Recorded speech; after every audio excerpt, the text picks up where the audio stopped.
Hello dear students, welcome to Indian advance studies. आज हम इस वीडियो में इस बारे में डिस्कस करने वाले हैं कि JEE मेन का जो यहाँ पे इसी बारे में डिस्कस करेंगे कि किस तरीके से कैसे क्या करने होंगे। ठीक है, तो मैं आपको इस वीडियो में सब कुछ स्टेप बाय स्टेप बताऊंगा, तो मेक श्योर कर लीजिए, चैनल को सब्सक्राइब कर लीजिए, क्योंकि एक स्पेशल चैनल बनाया गया है जी मेन के रिलेटेड। तो आप इस चैनल को सब्सक्राइब कर लीजिए। तो क्या करने होंगे, किस तरीके से करने होंगे, मैं आपको इस वीडियो में स्टेप बाय स्टेप सब कुछ बता रहा हूँ। ठीक है, तो कैसे करने, तो आप वीडियो को स्किप नहीं करना। ठीक है, तो आपको किसी भी ब्राउज़र से google.com ओपन कर लेने पहले तो, और वहाँ पर आपको सर्च करने से पहले मतलब google.com ओपन कर ले, सर्च करने, फिर वहाँ पर आपको टाइप करने की जी जो यहाँ पे लिखा है JEE 2022 IAS पेपर एक एक्सक्लूसिव वेबसाइट है जहाँ पर आपको JEE मेन के रिलेटेड सारे अपडेट, सारे नोटिफिकेशंस आपको सबसे पहले मिलते हैं। तो आपको क्या करने होंगे, सर्च करने होंगे। तो जैसे सर्च करते हैं आप, न्यू टैब में यहाँ पर ओपन होते हैं, यहाँ पर आपको क्लिक करना है। ठीक है, सॉरी यहाँ पे नहीं, यहाँ पे 2021 है वो, नीचे यहाँ पे। ओके, यहाँ पर जैसे यहाँ पर क्लिक करते हैं आप, न्यू टैब में ओपन होता है। जैसे ही ये न्यू टैब में ओपन हो जाता है, यहाँ पर आप खुद ही देख सकते हैं क्या लिखे हुए, एप्लीकेशन फॉर्म, एग्ज़ाम डेट, सब कुछ इसके बारे में सब कुछ आपको डिटेल में मैं बताऊँगा। ठीक है, फिर एलिजिबिलिटी पैटर्न्स जो होती हैं, फिर सिलेबस होती हैं, सारी चीज़ें आपको इस वीडियो में क्लियर हो जाएगी। ओके, तो ये सारी चीज़ें आपको अच्छे से मालूम पड़ जाएगी। तो यहाँ पर आप सारी चीज़ें देख सकते हो। उससे पहले आपको ये फॉर्म फिल करनी है, जो सामने आपके फॉर्म है। क्या फिल करनी है, आपका नाम क्या है, पहले तो पूरा नाम अपना टाइप कर लीजिए।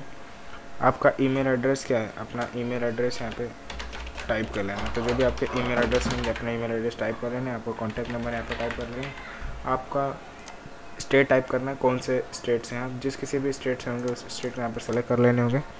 और आपकी सिटी क्या है, ठीक है, आपको कौन से कोर्स में इंटरेस्ट है, और आपकी हाईएस्ट क्वालिफिकेशन क्या बता देनी। फिर आपको गेट फ्री काउंसलिंग पे क्लिक करनी है। उससे क्या होगा, जो आपने कॉन्टैक्ट नंबर दिया, आपने ईमेल आईडी दिया, उसके थ्रू आपको फ्री ऑफ कॉस्ट SMS आता रहेगा। तो गेट फ्री काउंसलिंग पे क्लिक कर देना। इसी तरीके से आपके सामने आ जाएगा नोटिफिकेशन। ठीक है, तो यहाँ पे आप खुद ही देख सकते हैं, GMEN का जो इंट्रेंस एग्ज़ाम होता है, ये हर साल नेशनल लेवल का एग्ज़ाम होता है, अथॉरिटी से ही है। और अब जो भी यहाँ पे बच्चे चाहते हैं एडमिशन लेना, BE या फिर BTech या फिर B आर्किटेक्चर या फिर B प्लान जो होता है, वो उन सारे कोर्सेज जो रहते हैं ऑफर्ड किए जाते हैं डिफेंस इंस्टीट्यूट के लिए, सच एज द जैसे कि NIT, IIT, CFIT जो होता है, सारे सर्वल्स अदर स्टेट लेवल के सारे कॉलेजेस लोकेटेड में हैं इंडिया में। ठीक है, अलग अलग स्टेट में इंडिया में ये आपको अवेलेबल है। फिर ये सारे देख सकते हैं कि GMEN का जो उसको कौन से नाम से जाना जाता है, joint entrance commission and central board of secondary education, CBSE जो होता है। तो GMEN का ये फुल फॉर्म है, और ये ऑफिशियली कंडक्टेड ऑफिस के थ्रू। और इसको क्या करना है, आपको ये इस सारे जो आपको एडमिशन प्रोसेसर है, वो सारी चीज़ें आपको जानने होंगे। तो क्या है, मैं आपको इस वीडियो में सब कुछ स्टेप बाय स्टेप बताऊंगा। यहाँ पे मैं जूम कर देता हूँ ताकि आपको अच्छे से दिखे और अच्छे से समझ पाए जाए। इंपॉर्टेंट इवेंट एंड डेट्स क्या है, आपको मैं बताता हूँ। नीचे आना, जैसे यहाँ पे देख लेना, जनवरी से लिखी हुई। ठीक है, तो यहाँ पे क्या लिखा है, इंपॉर्टेंट इवेंट लिखा है, एक टेंटेटिव डेट्स लिखे। ठीक है, तो क्या होता है कि इवेंट में जो एप्लीकेशन फॉर्म रिलीज़ होता है कभी, और कभी ख़त्म होता है, कभी सबमिट करना होता है, कभी करेक्शन होता है, वो सारी चीज़ें इस वीडियो में आपको पता चल जाएगी। तो यहाँ पर देख सकते हैं कि जो डेट है अवेलेबिलिटी का एप्लीकेशन फॉर्म का, सितंबर में है, और जो सबमिट करने का डेट है यहाँ पे एप्लीकेशन फॉर्म सितंबर में। ठीक है, और फिर करेक्शन जो एप्लीकेशन फॉर्म का यहाँ पे बताएगा अक्टूबर में है, और date releasing of the admit card यहाँ पे देख सकते हैं दिसंबर में है। डेट ऑफ GMEN का एंट्रेंस एग्ज़ाम कभी होगा, आंसर की कभी रिलीज़ होगा, डिक्लेयर कभी होगा रिजल्ट आपका। ठीक है, फिर इसी तरीके से आपको अप्रैल पे ऐसे देखना है। फिर यहाँ पे देख सकते हैं कि आपको बताया गया है कि एप्लीकेशन फॉर्म कभी भी आप एडमिशन लेते हैं तो आपको एप्लीकेशन फॉर्म फिल करनी होती है, क्योंकि उसमें ही आपकी सारी डिटेल्स होती है A to Z। ठीक है, जितनी भी पूछी जाती है, जितनी भी ज़रूरत लगती है, वो सारी आपको एप्लीकेशन फॉर्म में फिल करा दी जाती है। ठीक है, तो उसमें आपके पर्सनली इंफॉर्मेशन सारे होते हैं, आपके क्वालिफिकेशंस, एजुकेशन से रिलेटेड सारी इंफॉर्मेशंस, आपकी एड्रेस वगैरह, डॉक्यूमेंट्स अपलोड करने थे, जैसे कि आपका फ़ोटो, आपका पासपोर्ट साइज़ का, और सिग्नेचर्स। ठीक है, और सारी चीज़ें उसमें फिल करने के बाद यहाँ पे आपको एप्लीकेशन फॉर्म का फ़ीस देना पड़ता है। तो एग्ज़ाम सेंटर इन इंडिया, तो यहाँ पे देख सकते हैं मोड, यहाँ पे कैटेगरी बताया गया है, फर्स्ट पेपर 1 पेपर 2, यहाँ पे बताया गया पेन और पेपर, जनरल और ओबीसी कैटेगरी के लिए। तो यहाँ पे बताया गया पेपर 1 पेपर 2 के लिए, पेपर 1 या फिर पेपर 2 के लिए बताया गया है 1000, ठीक है, बॉयज़ के लिए, और 500 गर्ल्स के लिए, ठीक है। और यहाँ पे बताया दोनों के लिए, तो यहाँ पे 100, 800, और यहाँ पे देख सकते हैं 900, यहाँ पे 1800 है बॉयज़ के लिए, यहाँ पे गर्ल्स के लिए। इसी तरीके से आपको सेकंड वाला देखना, कंप्यूटर बेस पे जो होगा, यानी कि ये ऑफलाइन वाला होगा, तो इस तरीके से करना पड़ेगा। और जो कंप्यूटर बेस पे अगर आप करेंगे तो यहाँ पे SC और ST PWD जो कैटेगरी है, उन लोग के लिए यहाँ पे दोनों के लिए 500 देना पड़ेगा, गर्ल्स या फिर बॉयज़ हो, दोनों को सेम ही अमाउंट पे करना है। और यहाँ पे जो है वो दोनों पेपर के लिए आपको गर्ल्स और बॉयज़ को दोनों को 900 पे करना। पेन पेपर यहाँ पे देख सकते हैं कंप्यूटर बेस, इसी तरीके से सेकंड वाला भी आपको इसी तरीके से देखने। फिर इसी तरीके से क्या लिखा हुआ है कि एग्ज़ाम सेंटर आउटसाइड इंडिया, ठीक है, इंडिया के आउटसाइड वाले लोग के लिए यहाँ पे बताएगा। फिर यहाँ पे पेमेंट ऑफ द GMN का application form should have to debit card के थ्रू, आप क्रेडिट कार्ड के थ्रू, नेट बैंकिंग के थ्रू आप क्या कर सकते हैं, पेमेंट कर सकते हैं एप्लीकेशन फॉर्म का जो फीस लगेगा उसका, ठीक है। फिर applicant can also make a payment, अब जो है ई चालान के थ्रू आप क्या कर सकते हैं, या फिर कनारा या फिर ICICI बैंक जो होता है उसके थ्रू। फिर आपको यहाँ पे नीचे आनी है, यहाँ पे एलिजिबिलिटी क्राइटेरिया के बारे में जाननी होती है, क्या होती है कि आपकी नेशनलिटी क्या होती है, आपकी एज लिमिट क्या है, नंबर ऑफ़ अटैम्प्ट क्या होते हैं, यहाँ पे सारी चीज़ें बताता हूँ, ठीक है। तो नेशनलिटी क्या रहेगी तब अप्लाई कर सकते हैं। आपको यहाँ पे लिखा हुआ है कि only those applicant who are the Indian national और ओवरसीज सिटीजन्स ऑफ इंडिया के और personal of India origin foreign national are eligible to apply करने के लिए। ये सारे जो है इस तरीके से आप अप्लाएंगे तो आप अप्लाई कर पाएंगे। एज लिमिट आपका यहाँ पे बताया गया है कि आपका 1 अक्टूबर 1977, क्या लिखा है, जो भी यहाँ पे उस समय उससे पहले जो बॉर्न मतलब हुआ है, ओके, उसका डेट ऑफ बर्थ उससे पहले का है। और 1 अक्टूबर 1992 फॉर SC और ST और PWD की तभी अप्लाई कर सकते हैं वही लोग जो 1997 से पहले बॉर्न हुए हैं, ठीक है, 1 अक्टूबर 1997 से। अब यहाँ पे देखिए नंबर ऑफ अटेम्प्ट, यहाँ पे applicant can apply GMN entrance exam 3 times only, ठीक है, 3 टाइम्स ही अप्लाई कर सकते हैं। और अब एजुकेशन क्वालिफिकेशन आपकी कंप्लीट होना चाहिए, 12th बोर्ड से आपका कंप्लीट होना चाहिए, डिक्लेयर पूरा अच्छे से। मिनिमम मार्क्स यहाँ पे आपको जनरल कैटेगरी के लिए should up to secondary score minimum 75 marks आपको लाने होंगे 12th में। एंड रिजर्व कैटेगरी के लिए यहाँ पे SC और ST कैटेगरी के लिए यहाँ पे जो भी बच्चे 65 मार्क्स लाएँ वो अभी अप्लाई कर सकते हैं, ठीक है।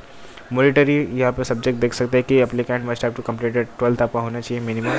और कौन सा सब्जेक्ट होना चाहिए, physics, maths, chemistry, biology, biotechnology, technical, vocational subject, ये सारी होनी चाहिए आपकी, ठीक है।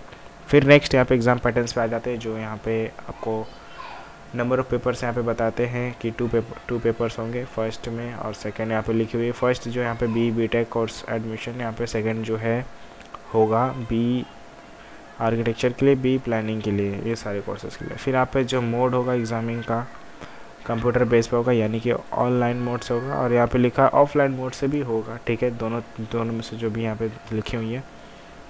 ड्यूरेशन ऑफ एग्ज़ाम का यहाँ पे बताया गया है कि आपको 180 मिनट्स आपके पास टाइम है आपको एग्ज़ाम का पेपर जो सॉल्व करने के लिए। अब यहाँ पे देख सकते हैं कि लैंग्वेज ऑफ एग्ज़ाम का 2 लैंग्वेज और held in English and Hindi, तो 2 लैंग्वेज यहाँ पे यूज़ होगा, देख सकते हैं।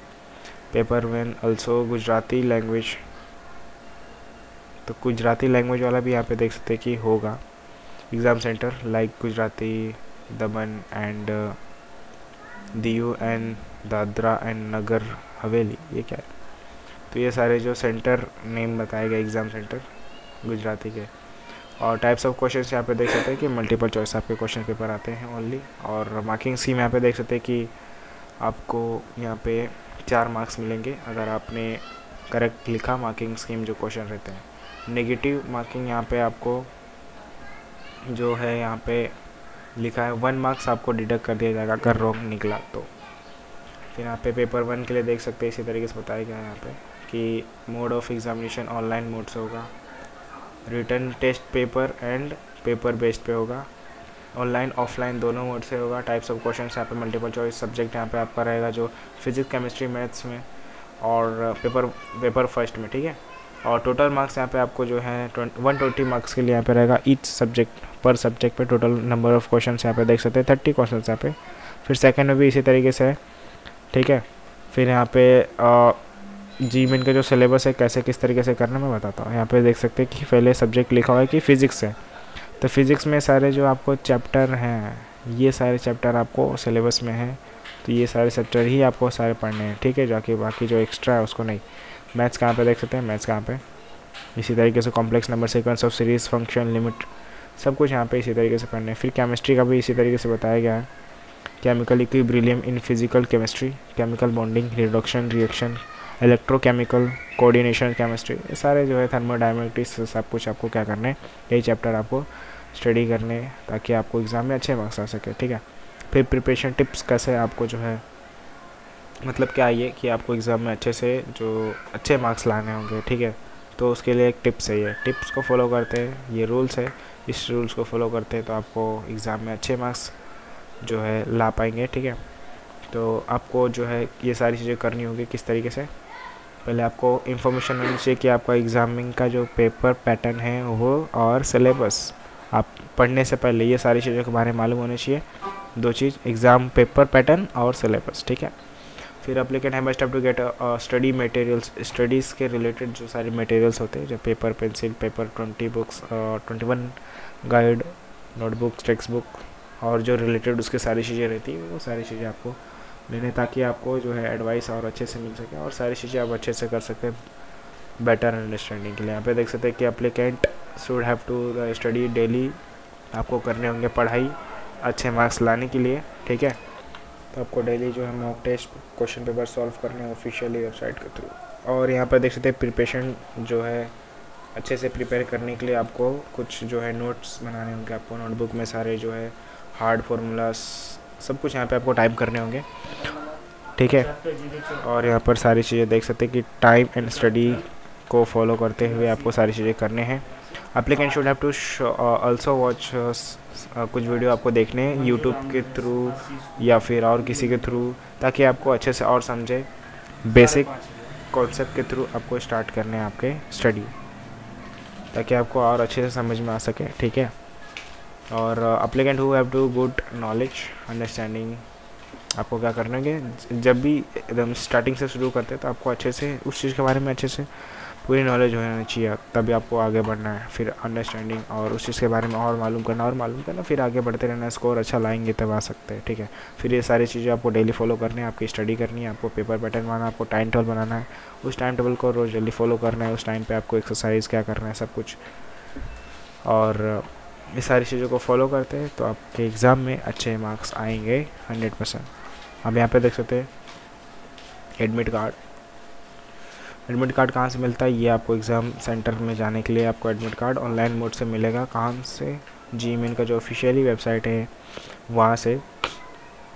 जो यहाँ पे क्या करना पड़ता है, आपको इसका इन्फॉर्मेशन ऑफिशियली वेबसाइट मिलेगा, जी मेन का जो ऑफिशियल वेबसाइट है वहाँ से आपको डाउनलोड करना होगा आपका एडमिट कार्ड और डाउनलोड करके उसका प्रिंट आउट निकालना है। प्रिंट आउट निकाल के आपको एग्जामिनेशन सेंटर पे लेके जाना। फिर यहाँ पे आंसर की रिलीज़ होती है, उसके बाद आंसर की जो रिलीज़ होती है इसमें applicant have requested to details, सारी डिटेल्स इसमें जानने के लिए आपको जो जी मेन का जो ऑफिशियल वेबसाइट है वहाँ पर आपको ओपन करना पड़ेगा।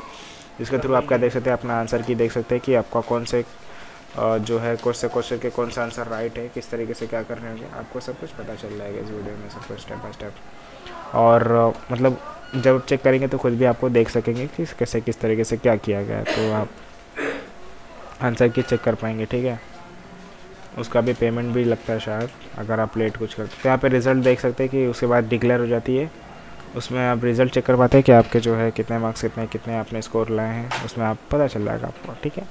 फिर उसके बाद मेरिट लिस्ट रिलीज हो जाती है। इन्फॉर्मेशन इसका पाने के लिए आपको जी मेन का जो ऑफिशियल वेबसाइट है वहाँ पर आपको जो है ओपन करना होगा उस वेबसाइट को, जो ऑफिशियली वेबसाइट है जी मेन का, उसको ओपन करेंगे, उसी पे आप सारी डिटेल्स पाएंगे, मेरिट लिस्ट ठीक है। तो इसके बाद काउंसलिंग रिलीज होती है, काउंसलिंग यहाँ पे सारी चीज़ें देख सकते हैं, उसका डिटेल्स वगैरह हर एक चीज़ जो ऑफिशियल वेबसाइट है GMAIN का, वहीं से आपको डिटेल्स इसका मिलेगा काउंसलिंग का।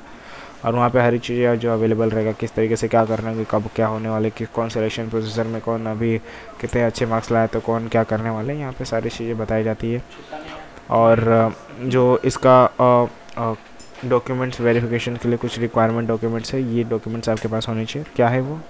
10th का 12th का marksheet, passing certificate, transfer certificate, category certificate, admit card certificate, character certificate, exam score card जो सर्टिफिकेट रहता है वो, इमिग्रेशन सर्टिफिकेट। काफ़ी इंपॉर्टेंट है सारे सर्टिफिकेट आपको लाइफ में, आपके फ्यूचर में, आपके करियर में, तो आपके पास ये सारी चीज़ें होनी चाहिए। तो क्या करना है आपको, सारी चीज़ें को फॉलो करने, जो जिस तरीके से मैंने स्टेप बाय स्टेप बताया, तो उस स्टेप को फॉलो करने, और इस स्टेप को फॉलो करते ही आपको सारी चीज़ें आपको आ जाएगी। और अगर आपको इसमें कुछ भी डाउट होता है इस सारी चीज़ों में, तो डेफिनेटली कमेंट कीजिए, और ऐसे वीडियो फ्यूचर में पाने के लिए चैनल को सब्सक्राइब कीजिए और लाइक कीजिए। ये वीडियो पसंद आई तो thank you so much for watching.